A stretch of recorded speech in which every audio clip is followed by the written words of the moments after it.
नमस्ते बहनों, परिजात academy MP में आपका स्वागत है। कैसे हैं आप सब? उम्मीद करते हैं आप सब अच्छी होंगी और लगातार अपनी पढ़ाई कर रहे होंगे। आज हम देखेंगे बाल विवाह रोकथाम अधिनियम 2006 से जितने भी क्वेश्चन बनते हैं, 40 क्वेश्चन इस वीडियो में आपको कराए जाएंगे। बाल विवाह रोकथाम अधिनियम 2006 से सरल क्वेश्चन बनते हैं, जिससे आपको ऐसा लगेगा ये टॉपिक बहुत आसान है, इसलिए इस टॉपिक के आप 2 बार रिविजन कर लेंगे तो 40 क्वेश्चनों को तो बाल विवाह रोकथाम अधिनियम 2006 आपका पूरी तरह से कवर हो जाएगा। इससे पहले हमने 4 अधिनियम करा दिए हैं। ये अधिनियम का 5वां वीडियो है। अगर आपने चारों वीडियो ना देखे होंगे तो हमारे प्लेलिस्ट में जाके आप लोग उन चारों वीडियो को भी देख सकती हैं। चैनल को सब्सक्राइब कर लीजिए, परिजात एकेडमी एमपी को सब्सक्राइब कर लीजिए। हमारे इस वीडियो को लाइक कीजिएगा और शेयर कीजिएगा अपने दोस्तों के पास भी, अगर वीडियो अच्छी लगेगी। हमारे टेलीग्राम चैनल परिजात एकेडमी एमपी से आप लोग जुड़ सकते हैं, जहां आपको इसकी PDF दे दी जाएगी। चलिए शुरू करते हैं आज के वीडियो को।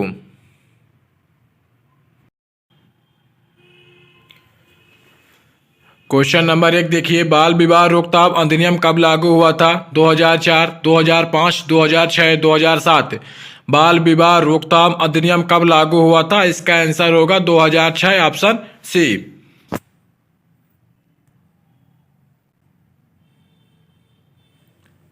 क्वेश्चन नंबर 2, बाल विवाह में लड़कियों की न्यूनतम आयु क्या है?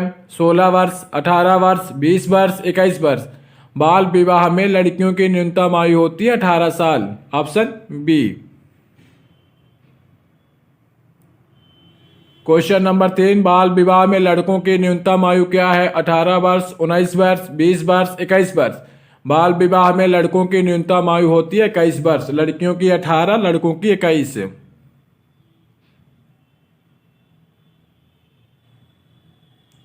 क्वेश्चन नंबर 4, बाल विवाह रोकथाम अधिनियम में कितने अध्याय हैं?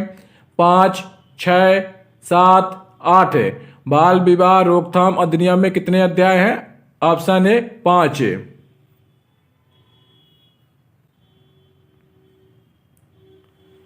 क्वेश्चन नंबर 5, बाल विवाह को रोकने के लिए कौन अधिकारी नियुक्त होता है?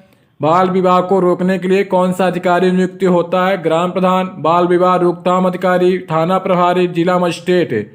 बाल विवाह को रोकने के लिए बाल विवाह रोकथाम अधिकारी की नियुक्ति होती है, ऑप्शन बी।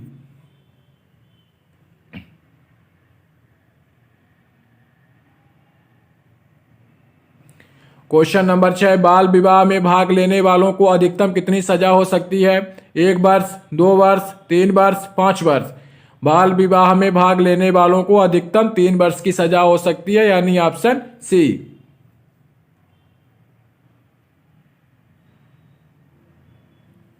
क्वेश्चन नंबर 7 देखिए, बाल विवाह में दंडनीय अपराध किस प्रकार का है?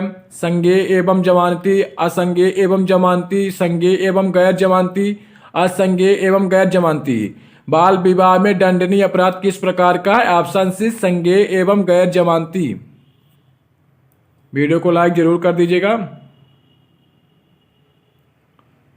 क्वेश्चन नंबर 8, किस अधिनियम ने बाल विवाह रोकथाम अधिनियम 1929 को प्रतिस्थापित किया?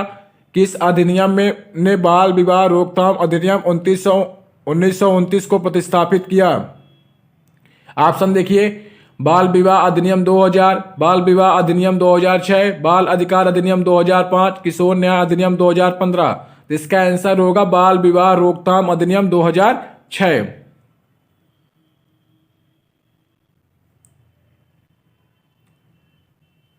क्वेश्चन नंबर 9, अधिनियम के अनुसार बाल विवाह किसे कहते हैं? लड़कों की आयु 18 वर्ष से कम, लड़की की आयु 16 वर्ष से कम, लड़के की आयु 21 वर्ष से कम और लड़की की आयु 18 वर्ष से कम, दोनों की आयु 18 वर्ष से कम या कोई नहीं।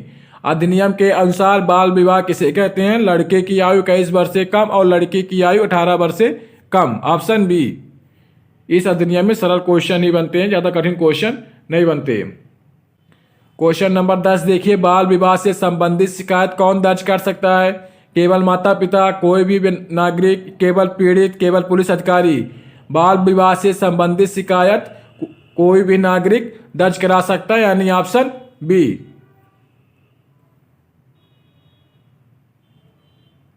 क्वेश्चन नंबर 11, बाल विवाह की सूचना किसे दी जा सकती है? पुलिस, बाल विवाह रोकथाम अधिकारी, चाइल्ड लाइन या उपरोक्त सभी।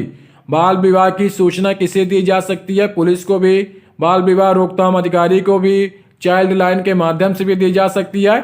इसका आंसर होगा उपरोक्त सभी।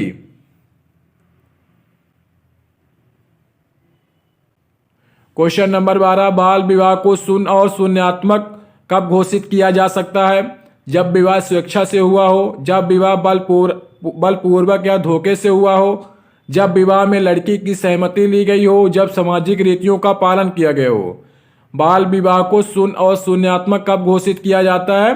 जब विवाह बलपूर्वक या धोखे से किया गया, यानी ऑप्शन बी।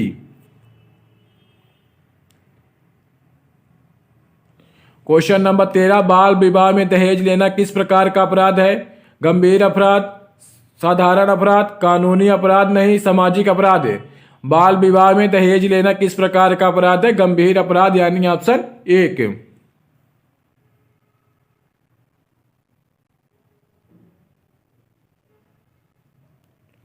क्वेश्चन नंबर 14 देखिए, बाल विवाह को निरस्त करने के लिए अधिकतम कितने वर्षों के भीतर याचिका दायर की जा सकती है? 1 वर्ष, 2 वर्ष, 3 वर्ष, 5 वर्ष। बाल विवाह को निरस्त करने के लिए अधिकतम 2 वर्षों के भीतर याचिका दायर की जा सकती है। इसका आंसर होगा ऑप्शन बी, 2 वर्ष।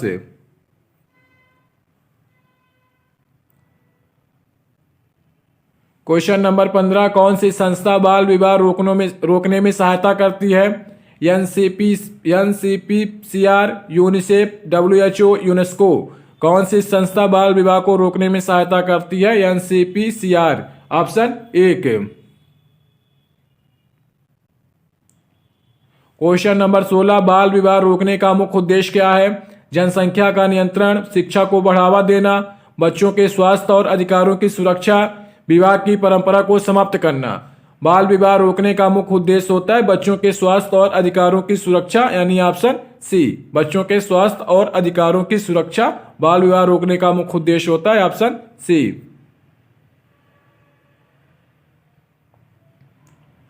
क्वेश्चन नंबर 17, किस राज्य में सबसे अधिक बाल विवाह होते हैं? बिहार, राजस्थान, उत्तर प्रदेश, मध्य प्रदेश। किस राज्य में सबसे अधिक बाल विवाह होते हैं? Option B, Rajasthan.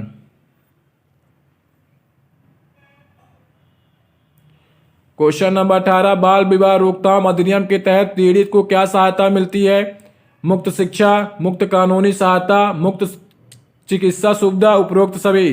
बाल विवाह रोकथाम अधिनियम के तहत पीड़ित को क्या सहायता मिलती है? मुक्त शिक्षा मिलती है, मुक्त कानूनी सहायता मिलती है, मुक्त चिकित्सा सुविधा मिलती है, यानी तीनों चीज मिलती है। तो इसका आंसर होगा उपरोक्त सभी, ऑप्शन डी।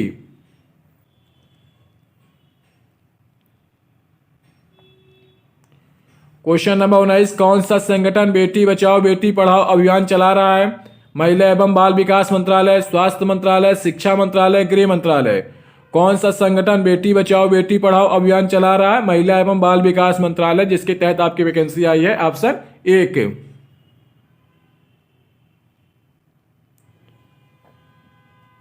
क्वेश्चन नंबर 20, किस अधिनियम के तहत बाल विवाह पर रोक है? किशोर न्याय अधिनियम 2015, बाल विवाह रोकथाम अधिनियम 2006, दहेज प्रतिषेध अधिनियम 1961, बाल अधिकार संरक्षण अधिनियम 2005। किस अधिनियम के तहत बाल विवाह पर रोक है? बाल विवाह रोकथाम अधिनियम 2006, ऑप्शन बी। अब हम देखेंगे बाल विवाह से जुड़े जो सामाजिक प्रभाव के क्वेश्चन बनते हैं उनको। पहला क्वेश्चन देखिए, बाल विवाह का समाज पर सबसे बड़ा नकारात्मक प्रभाव क्या है? आर्थिक विकास में वृद्धि, बाल श्रम में कमी, लड़कियों की शिक्षा में रुकावट, सामाजिक समरसता में सुधार। बाल विवाह का समाज पर सबसे बड़ा नकारात्मक प्रभाव पड़ता है कि लड़कियों की शिक्षा में रुकावट हो जाता है, ऑप्शन सी।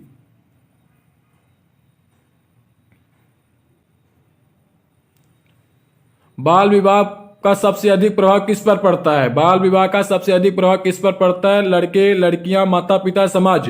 बाल विवाह का सबसे अधिक प्रभाव किस पर पड़ता है? इसका आंसर आप लोग कमेंट बॉक्स में दीजिएगा। चलिए, क्वेश्चन सरल है तो इसका आंसर हम भी बता देते हैं, लड़कियां। जो कठिन क्वेश्चन होगा वो आप लोगों से मैं पूछूंगा।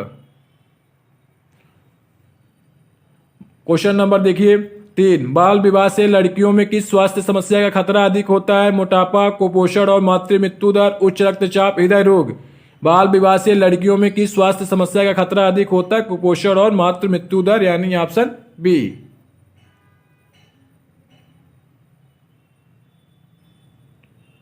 क्वेश्चन नंबर 4, बाल विवाह का किस पर नकारात्मक प्रभाव नहीं पड़ता? शिक्षा, स्वास्थ्य, रोजगार, खेलकूद। खेलकूद। बाल विवाह का किस पर नकारात्मक प्रभाव नहीं पड़ता? शिक्षा पर पड़ता है, स्वास्थ्य पर पड़ता है, रोजगार पर पड़ता है, लेकिन खेलकूद पर इसका कोई प्रभाव नहीं पड़ता। Option D.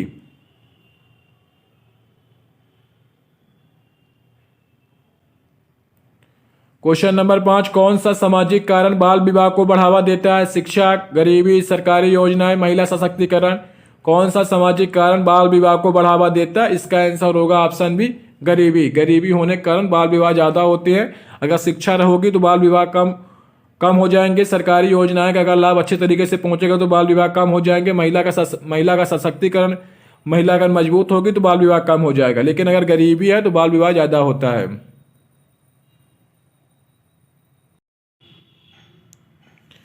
अब हम देखेंगे कि बाल विवाह रोकथाम अधिनियम के कानूनी परिणाम के तहत कौन से क्वेश्चन बनते हैं। क्वेश्चन नंबर 1, बाल विवाह करने वाले को अधिकतम कितनी सजा हो सकती है? 1 वर्ष, 2 वर्ष, 3 वर्ष, 5 वर्ष। बाल विवाह करने वालों को अधिकतम 3 वर्ष की सजा हो सकती है। Option C. क्वेश्चन नंबर 2, बाल विवाह में भाग लेने वाले माता पिता पर कितना जुर्माना लग सकता है? 10,000 रुपए, 25,000 रुपए, 50,000 रुपए, 1 लाख रुपए। बाल विवाह में भाग लेने वाले माता पिता पर कितना जुर्माना लग सकता है? इसका आंसर होगा ऑप्शन बी, 25,000 रुपए का जुर्माना लगता है अगर आप बाल विवाह करते पकड़े गए तो माता पिता। क्वेश्चन नंबर 3, बाल विवाह रोकथाम अधिनियम के तहत कौन सी कार्यवाही नहीं की जा सकती? गिरफ्तारी, चेतावनी देना, जुर्माना, विवाह को वैध ठहराना। बाल विवाह रोकथाम अधिनियम के तहत कौन सी कार्यवाही नहीं की जा सकती? विवाह को आप वैध नहीं ठहरा सकते। Option D.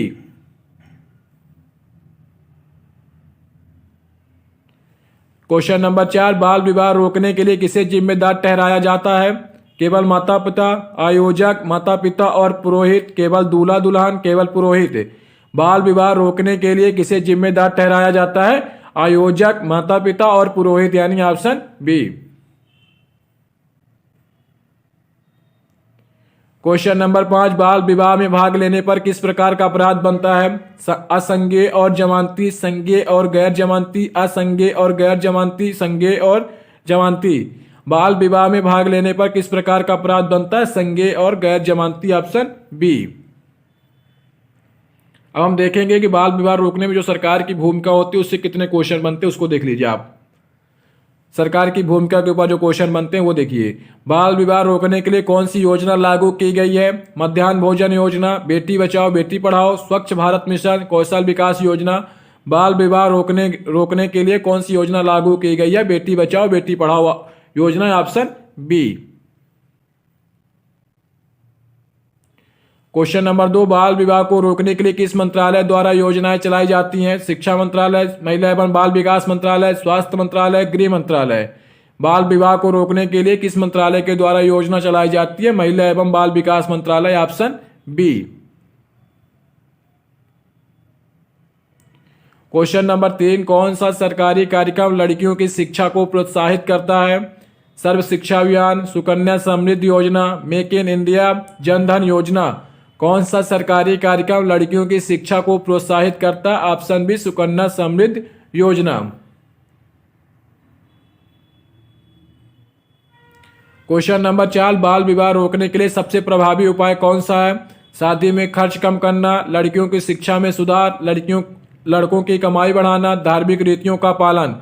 बाल विवाह रोकने के लिए सबसे प्रभावी उपाय होता है लड़कियों को शिक्षा दी जाए, लड़कियों की शिक्षा में सुधार किया जाए। Option B.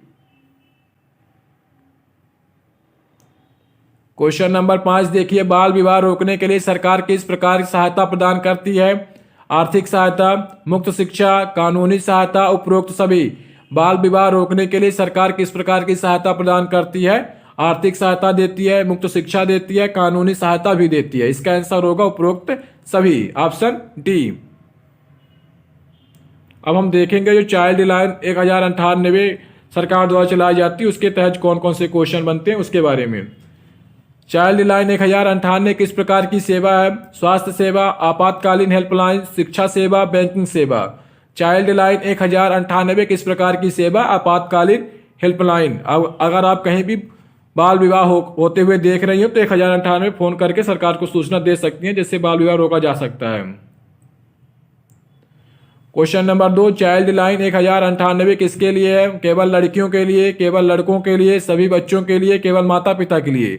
चाइल्ड लाइन 1098 सभी बच्चों के लिए कोई भी सूचना दे सकता है। क्वेश्चन नंबर 3, बाल विवाह की सूचना किस नंबर पर दी जा सकती है? 100, 101, 1098, 108। बाल विवाह की सूचना किस नंबर पर दी जा सकती है? 1098। 108 तो एम्बुलेंस के लिए है। क्वेश्चन नंबर 4, चाइल्ड लाइन 1098 किस संगठन द्वारा संचालित है? स्वास्थ्य मंत्रालय, महिला एवं बाल विकास मंत्रालय, गृह मंत्रालय, शिक्षा मंत्रालय? चाइल्ड लाइन 1098 किस संगठन द्वारा संचालित होता है? महिला एवं बाल विकास मंत्रालय, ऑप्शन बी। आज का अंतिम क्वेश्चन देखिए, चाइल्ड लाइन 1098 सेवा किस समय उपलब्ध रहती है? केवल दिन में, केवल रात में, 24 घंटे 24x7, सप्ताह में केवल 5 दिन? चाइल्ड लाइन सेवा 1098 किस समय उपलब्ध रहती है? 24 घंटे और 7 दिन, 24x7, ऑप्शन सी। ये थे 40 क्वेश्चन। अगर आप हमारे टेलीग्राम चैनल में जुड़ना चाहते हैं तो प्रजात अकेडमी एमपी नाम से टेलीग्राम चैनल है, जहां आपको उसकी PDF दे दी जाएगी। आप लोग चैनल को सब्सक्राइब कर लीजिए, वीडियो को लाइक जरूर कीजिएगा और कमेंट करिएगा कि इस वीडियो कैसी लगी। अगर वीडियो अच्छी है तो आप लोग अपने दोस्तों के पास भी शेयर कर सकती हैं। कमेंट जरूर कीजिएगा, जिससे मुझे भी लगे कि कंटेंट हमारा अच्छा है कि नहीं। ये इस टॉपिक से सरल क्वेश्चन ही बनते हैं, कठिन क्वेश्चन ज़्यादा नहीं बनते, इससे सरल क्वेश्चन है। आप लोग इनको 1-2 बार कम से कम रिविजन कर लीजिए, जिससे आपका टॉपिक मजबूत हो सके। चलिए मिलते हैं। आपको अगला कौन सा अधिनियम के क्वेश्चन चाहिए आप लोग कमेंट करेंगे तो उसके लिए भी वीडियो बना दिया जाएगा। धन्यवाद।